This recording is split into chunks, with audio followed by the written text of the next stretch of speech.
When I think back to my school years, most of the memories are lighthearted, laughter echoing in crowded hallways, the relief of the final bell, the excitement of a long-awaited field trip. But tucked inside those memories are a few that I try not to revisit, stories that still press against the edges of my mind late at night, reminding me that even the most ordinary moments can carry shadows. These are three true stories from school trips that never left me. The first one happened when I was 12, on a spring trip to a local history museum. Everyone had been buzzing with excitement because it was one of the few times we were allowed outside the classroom walls for something more than just gym or recess. I remember the bus ride, kids swapping snacks, trading Pokemon cards, and teachers trying and failing to keep us from shouting across the aisle. Everything about it felt safe, almost too ordinary. But safety is deceptive.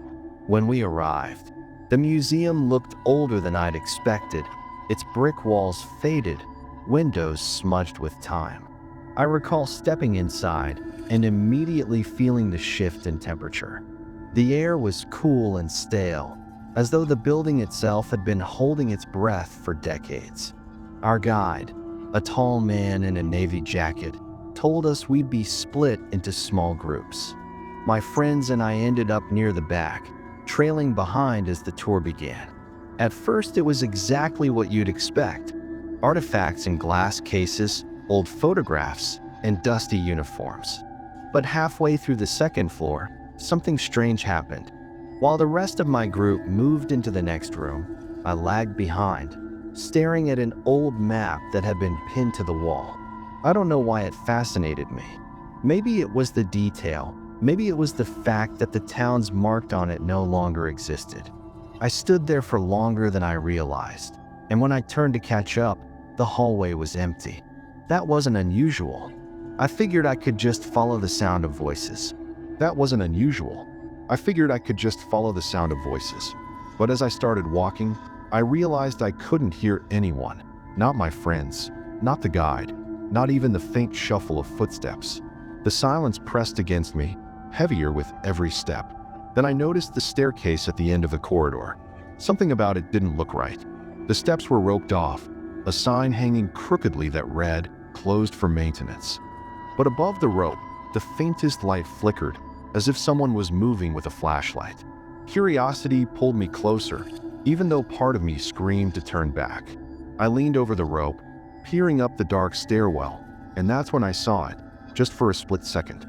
A figure standing on the landing, still as stone. I couldn't make out its face, but its head tilted slowly, like it was studying me. Before I could react, the light blinked out, and the stairwell was swallowed in blackness. My stomach dropped. I spun around and sprinted back toward the last room my group had entered. Relief washed over me when I finally heard voices again, muffled laughter breaking the suffocating silence. When I slipped back into the group, nobody even noticed I'd been gone. I tried to convince myself I'd just imagined it. Maybe it had been a worker, someone fixing the wiring.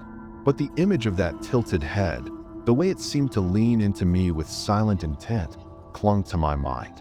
Later that day, on the bus ride home, I pressed my forehead against the window and swore I saw the museum's second-floor window glowing faintly, as if someone were still standing there, watching us drive away. That was the first time a school trip etched itself into my nightmares. The second story is darker, more unsettling. It happened 3 years later, during an overnight camping trip with our class. This trip was supposed to teach us team-building skills, though in reality, it was just a chance for kids to sneak junk food into tents and whisper secrets under the stars. We set up camp near a wooded area, the kind where trees loom tall and blot out the sky. The first night passed without incident, but the second night is one I'll never forget. Our teacher had gone tent to tent, making sure everyone was settled. Afterward, the forest grew quiet, too quiet. I lay awake with my friend Sam, whispering about the horror movies we weren't supposed to watch, when suddenly we heard it. A whistle. At first, I thought it was another student trying to mess with us. But the whistle was long, low, and deliberate. It came from the trees, maybe 30 yards away. Sam froze, his eyes wide in the dim flashlight glow. We waited, holding our breath. Then it came again, closer this time. Sam wanted to peek outside, but I grabbed his wrist, shaking my head. Something about that whistle felt wrong, like it wasn't meant to call attention, but to lure it. We huddled in silence for what felt like an eternity, listening as the sound circled the campsite, always stopping just before reaching our teacher's tent. When it finally stopped, relief swept over us. We tried to laugh it off the next morning, telling ourselves it had been the wind or maybe some animal. But deep down, neither of us believed that. And the strangest part? When we brought it up casually to the other kids, a few admitted they'd heard it too. The same long whistle, echoing in the dark. The teachers dismissed it as nerves, but I noticed the camp counselor's face pale when I described it. He quickly changed the subject. Years later, I stumbled across an old newspaper article about the campground. Buried in the archives was a story about a man who used to stalk campers there in the late 80s, whistling to draw kids out of their tents before he attacked. My stomach turned when I read that. I never told Sam. To this day, the sound of a low whistle in the dark makes my skin crawl. The last story is the one that still keeps me awake some nights. It wasn't a trip far from home. It was just a simple excursion to the zoo in 7th grade. But horror doesn't need distance. Sometimes it finds you right in the middle of the ordinary. It was a warm day, the kind where the air hums with the buzz of insects and kids run wild with bottled sodas in hand. I was in a group with 3 classmates and a parent volunteer. We'd just finished looking at the reptile house when one of the kids, Brian, said he needed to use the bathroom. The volunteer told us to wait by the benches while she walked him over. Minutes passed, then 10, then 20. They didn't come back. We tried to stay calm, but unease crept in. Finally, the volunteer returned, her face pale, clutching Brian's backpack in her hand. She told us everything was fine, that Brian had gone ahead to meet the others, but her voice wavered. That night, after we returned home, we found out the truth. Brian had gone missing. The police searched the zoo for hours, then days. Eventually, they found him safe, wandering several miles away near an abandoned service building. He couldn't remember how he got there. All he could recall was someone calling his name in a soft, almost sing-song voice, leading him away from the restroom and deeper into the zoo until everything blurred. Even though he came back unharmed, something about him was different afterward. He stopped joking around and stopped playing soccer at recess. Sometimes I'd catch him staring off into the distance like he was still listening for that voice. That trip taught me that horror doesn't always leave scars you can see. Sometimes it lingers quietly, hiding inside people, haunting them in ways they'll never put into words. Those 3 trips, 3 ordinary school events, left marks on me I'll never erase. And as much as I wish they'd fade into nothing more than stories, they return in the dark, when the night grows quiet, when I remember too much. They're reminders that even the safest places aren't immune to shadows. After years of trying to tuck these memories into the far corners of my mind, they still creep back uninvited. And if there's one thing I've learned, it's that the scariest part of these stories isn't just the moments themselves. It's the way they refuse to let go. They follow you into adulthood, attaching themselves to the way you see the world, reshaping the trust you once had in places and people. Looking back at that first story, the museum, I sometimes wonder if I was meant to see that figure, if it somehow singled me out.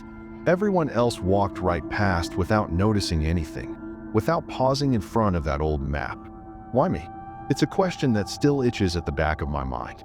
Because the truth is, horror often feels personal, like it chooses its victims at random just to prove that no one is untouchable. For years afterward, I avoided museums altogether. Even in college, when a professor announced we'd be meeting at the art museum downtown, I made excuses not to go. It wasn't just fear of seeing another figure in the shadows. It was fear of that silence, unnaturally heavy, the kind that makes you realize you're completely alone, even in a place that should be full of life. Sometimes, when I dream, I find myself back in that hallway, staring at that staircase. And every time, the figure tilts its head again, waiting. The camping trip left me with a different kind of scar. While the museum haunted me in silence, the campsite taught me to distrust sound itself. To this day, I can't sleep with my window open if there's even the faintest noise outside. The whistle may not sound frightening on paper, But when you've heard it weaving through trees under the cover of night, when you know it's deliberate and patient, it becomes something else entirely. Sam and I tried to laugh it off in the weeks that followed. We turned it into an inside joke, whistling at each other in the hallways. But late at night, when texts were easier than words, he admitted the same thing I had been too scared to say. I think someone was hunting us. That's exactly how it felt. Not a prank, not a coincidence, but a method. A way to see who would wander out of their tent into the dark. The strangest part was that none of the teachers addressed it. No warning, no mention of danger. It was easier to pretend nothing had happened. But that silence from the adults only made it worse. Because if they weren't willing to acknowledge what we all heard, then it meant we were completely on our own. That realization changes you when you're 15. It forces you to grow a layer of suspicion, a kind of invisible armor that makes you listen more carefully, trust less easily. The zoo trip is the one that gnaws at me most because it blurred the line between reality and something unexplainable. Brian never fully told us what happened to him. Maybe he didn't remember, or maybe he was too scared to. But I know what I saw on the volunteer's face when she came back holding his backpack. I know the way her hand shook as she tried to reassure us. Something had happened in those minutes he was missing, something she couldn't quite put into words. Years later, I ran into Brian at a grocery store. We hadn't spoken in nearly a decade. He was polite, even smiled, but when I mentioned the zoo, the light drained from his face. He shook his head quickly and said, "I don't talk about that." Then he turned and walked away before I could say anything else. That kind of reaction doesn't come from nothing. Whatever voice had called him that day, it had left its mark. I used to wonder if all of these experiences were just coincidences, just unlucky timing that happened to collide with my school years. But the older I get, the more I think about patterns, about how fear has a way of finding cracks in ordinary life. A museum hallway, a campsite, a crowded zoo, none of those places should carry danger. And yet, they did. Sometimes I replay them in my head, searching for details I might have missed. Was the figure in the museum wearing something distinct? Did the whistle have a rhythm, a hidden message I couldn't decode? Was Brian actually lured away? Or did he wander off and create a story afterward to mask the truth? But no matter how much I dissect it, I can't shake the feeling that some questions aren't meant to be answered. They're meant to linger, to remind us that not everything has a tidy explanation. And that's what makes these stories stick. They aren't just campfire tales or ghost stories whispered in the dark. They're real moments where safety cracked, where the ordinary peeled back just enough to show us something raw, something threatening. Furthermore, they remind us that danger doesn't always wear a mask or show its teeth. Sometimes it waits silently in a stairwell. Sometimes it whistles from the shadows. Sometimes it sings your name in a place where you're supposed to feel safe. Even now, when I catch myself daydreaming at work or staring out a window on a long drive, these memories resurface. They arrive uninvited, like old friends I never wanted. And while part of me wishes I could erase them, another part understands that these are the stories that shaped me. They taught me vigilance and sharpened my instincts. They also taught me just how fragile the illusion of safety really is. People often ask why I share these stories, why I drag them into the light instead of burying them deeper. The truth is, stories lose some of their power when spoken aloud. But at the same time, they become warnings. Maybe by telling you about that museum, I'll keep you from wandering too far behind on your next trip. Maybe the sound of that whistle will stay with you just enough to keep you cautious if you ever camp under dark trees. Maybe Brian's story will remind you to think twice before following a voice you can't see. Because the world isn't as harmless as we'd like to believe. And sometimes, horror doesn't announce itself with screams or blood. Sometimes it arrives quietly, on a school trip, when you least expect it, and leaves you carrying its weight for years afterward. So, if you ever find yourself walking through a dim museum hallway, or lying in a tent while the night air presses in, or waiting by a zoo bench for a friend who doesn't return, remember these stories. Remember that the line between safety and fear is thinner than it looks. And remember that once you've seen behind that line, you can never go back to who you were before. That's why these 3 school trips still haunt me. Not because they were extraordinary, but because they were so ordinary. Moments that could happen to anyone. Moments that remind us horror doesn't need monsters or special effects. Sometimes it just needs a hallway, a whistle, or a voice in the crowd. And once you've lived through that, you carry it with you forever.